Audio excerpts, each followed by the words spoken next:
Okay, this passage gives us practical advice about being a church family. It's Communion Sunday. You know, we celebrate the fact that we're one. But, you know, it's advice that tells us how to be a healthy church. How to either find reconciliation or separate. You know, when we're honest with each other, we know that reconciliation is what we are about. The lessons of the church today is that conflict or disagreements are not a problem. It's not shame that happens in church. They're to be expected. We're all different. We're going to think differently. So people are going to react to one another, and there is going to be conflict. But the thing that happens after that is what's important. Do we seek reconciliation, or do we seek it to have it our way? The chapter begins, and we didn't read this part, with James and John wanting to be the greatest. You know, who's going to be the greatest? Now, how do you think the other disciples felt about that? This is probably why Jesus said this at this point. Because there was conflict even among the disciples. I bet the other 10 didn't think that James and John were the greatest. But they did. Something had to be done. And so today's passage is a practical way about dealing with conflict.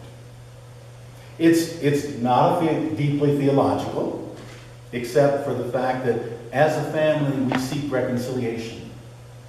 We want to live together, peacefully, in love. Seeking reconciliation sometimes is frightening. Because to do it, our first step has to be lovingly exposing ourselves. And you know, in some churches that's easy, and in others it's very difficult. It depends on whether the church is based in love or in fear. We'll open ourselves up to showing our weaknesses and our faults if we think they will be handled with care. If we think that others will reach out to us in love. But if there are some in the congregation who are waiting to pounce on any weakness, it affects the whole family, not just that one. And that's why the harsh ending to this practical application. My core understanding of being in the church, being in the body of Christ, is that we are together and that we're not perfect. None of us. Anybody who thinks they're perfect will be very hard to get along with. But you know, if all of us understand we're not perfect, then that helps us to be a little more graceful and not expect everyone to understand everything exactly like we do. The passage tells us when a relationship has been fractured, there's a specific way we go about mending it. If we are to call ourselves Christian. Now, other people don't do it this way. They're not asked to do it this way. But we are.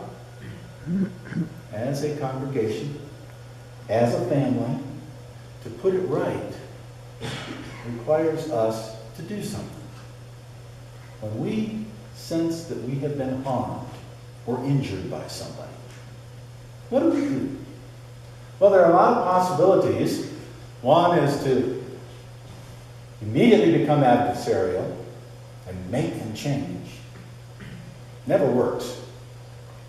It only heightens the conflict. Another is to go off and brood and think about it. and not really put it into words. All that does is generate poison within yourselves. But if you put it in words, why am I so hurt? Why did this person upset me so much? And then go to that person. Not to everybody else in the congregation. Not to civil authorities. Not to anybody else. Go to that person. Because if you do that, there is a chance of reconciliation. I say chance because it doesn't always work. But there's a chance. And in a loving family, you should be able to do that. With some hope that when you meet the person, you find out they were really trying to help you. They just didn't do it in the right way, maybe. Or maybe they truly were insensitive to how they were hurting you. And they ask for forgiveness. In either case, as Jesus says, in this translation it says one is gained. I kind of like the older King James, and you've made a friend. This person is back in the fellowship as one of the family. But you know, that doesn't always work. And when it doesn't work, what do? Well, Jesus says, okay, if that doesn't work, take 2 people with you. Now, this was not an unusual thing for Jesus to say to his crowd. In Leviticus 19:5, it says, if you have a problem and you cannot solve it together, take 2 witnesses to understand what is truth. Now, in this case, we're not seeking to find out who's right, who's wrong, what's true, what's false.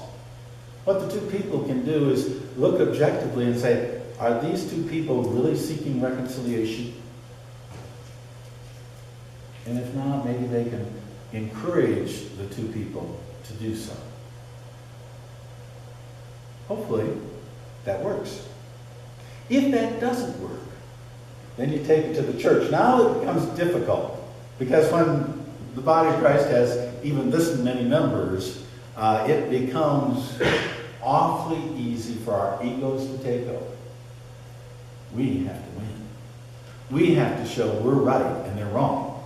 And if we go to the church with that attitude, it won't work. It won't work. But if we go saying, you know, we've worked on this, we can't make it come out, can you help us? There's just a chance it might be. If, however, that still hasn't worked, then it's time to go to the civil authorities and forget about reconciliation. Because once you go to the civil authorities, there is no possibility of reconciliation. None. Because when you do that, you are automatically in an adversarial relationship. And once you become adversarial, you cannot reconcile. And Jesus was pretty smart about these things. But you know, we often, somehow, still don't follow. Some of us may say, boy, that last step, treat them as tax collectors and Gentiles, is an awful one. And it is.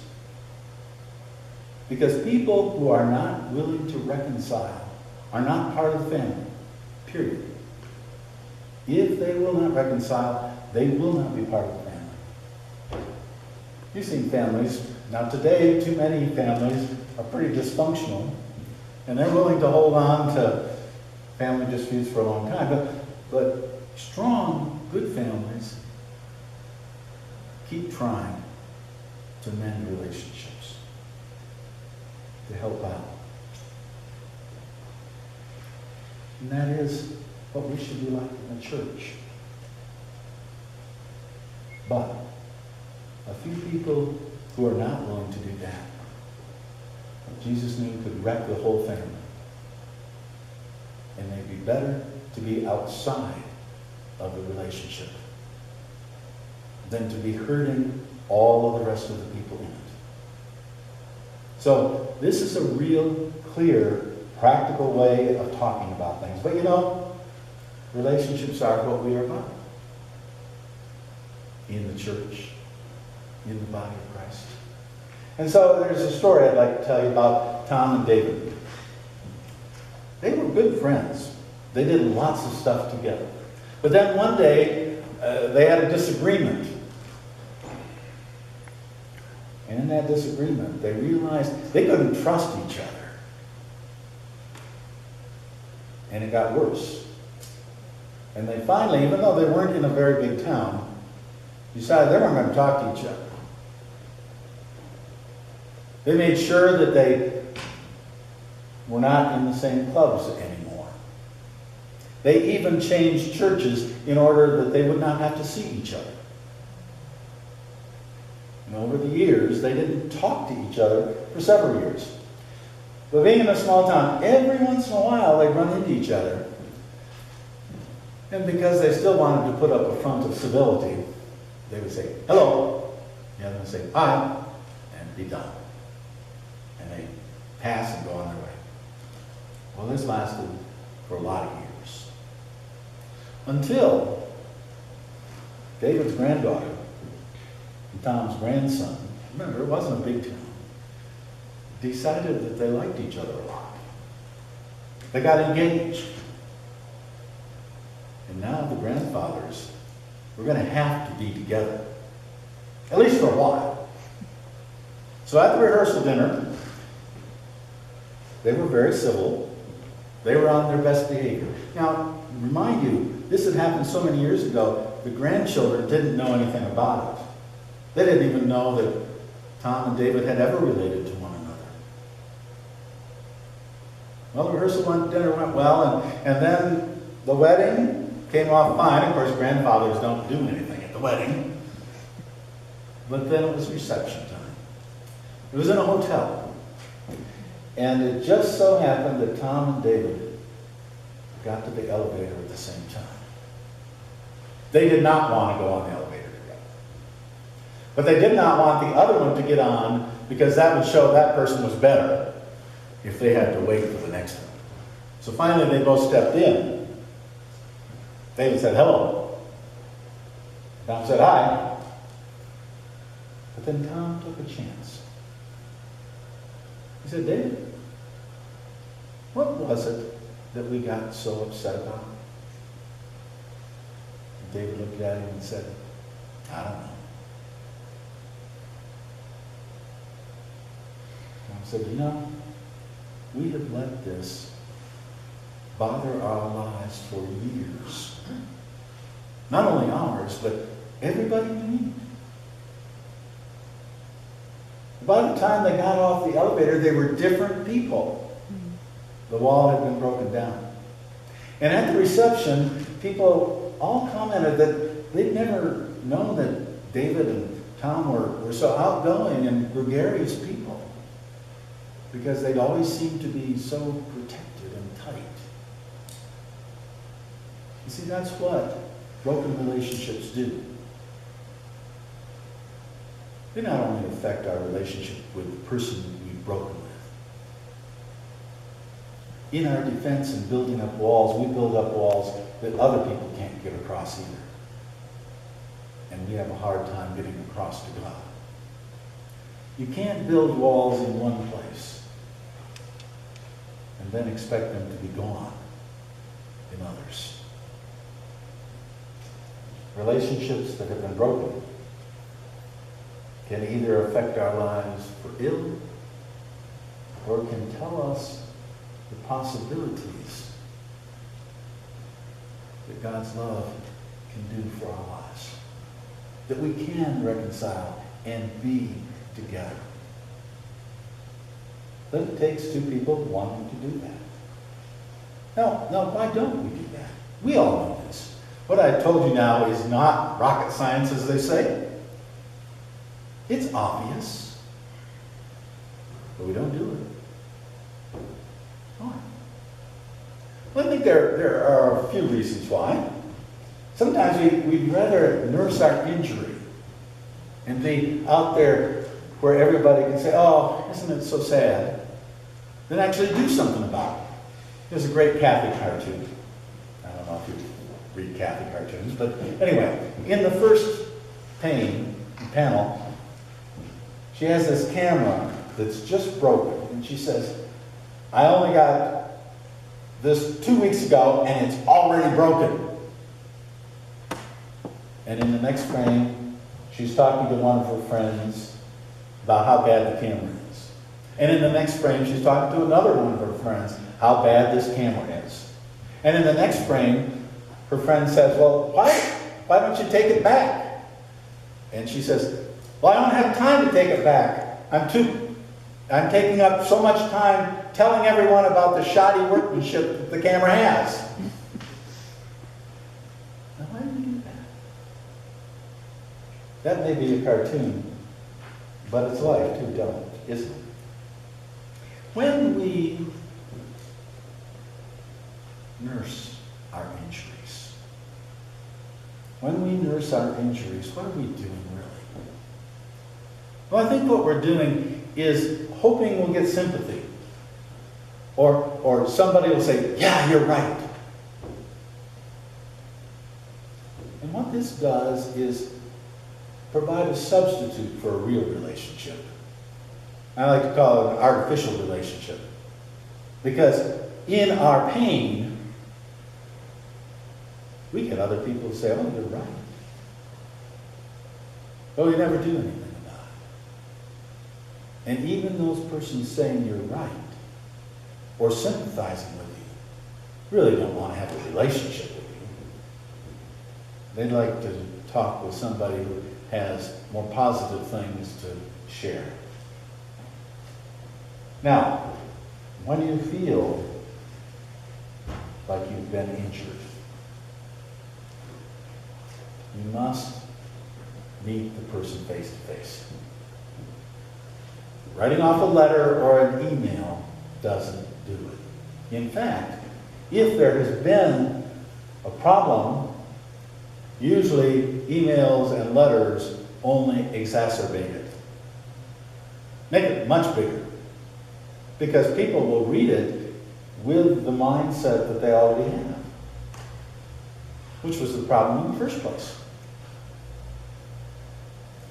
No, you go face to face, because only then is there the possibility, and it is a possibility, it's not a sure thing, but the possibility of reconciliation. Now, I was thinking of examples for this, and the one that was most obvious to me happened quite a while ago. Happened in the late 70s, actually. Jimmy Carter, as you remember, was president, and since he's been president, we've become very aware of how good he is at bringing people together. But even during that time, he brought Anwar Sadat and Menachem Begin together. Now, these two people were sworn enemies. They hated each other. They had both been what we call terrorists. They had both bombed innocent civilians in different situations. And they both knew each one was evil. But when they faced one another and they talked, reconciliation happened. So much so that Israel and Egypt resumed diplomatic relations. Relations that continue to this day and are still helping in reconciliation. I don't know how many of you noticed, but to end the Hamas-Israeli war that we've had recently, Egypt was the mediator, finding at least a truce. I wouldn't say reconciliation at this point, but at least a start. Now, if it can happen on such huge scales as the international, think what it can happen in your lives.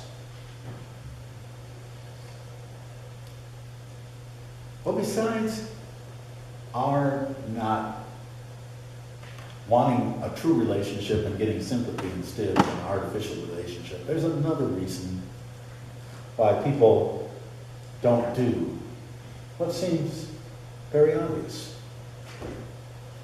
They're afraid of people's response. And yet, truly great people know they're not perfect and take criticism well. Dale Carnegie said, I keep a little book of all the dumb things I've done to just remind me and keep me humble to know that others might see some things in me that I could improve upon. And he said, that's probably the most important part of my success. But on a more specific example, during the Civil War, Edward Stanton, Secretary of War, called Abraham Lincoln, the president, a damned fool. Now, this got back to the president. It seems that Stanton had said that because Lincoln, in his attempt to please a politician, had signed an order to move several regiments from one war theater to another. And Stanton didn't think that was good strategy. Well, finally, of course, when somebody calls the president a damn fool to a lot of other people, the president finds out about it. And somebody came into his office saying, you know, that Secretary Stanton called you a damn fool. Lincoln's response, well, I must be, because Stanton is very seldom wrong. I think I'll go over and talk with him. And he did. And at the end of the talk, he rescinded the order. Because Stanton was right. He was willing to have somebody call him a damn fool because he realized that person had his best interest at heart. That he was on his side, not against him. And isn't that the way we work in life? When anybody challenges us, do we think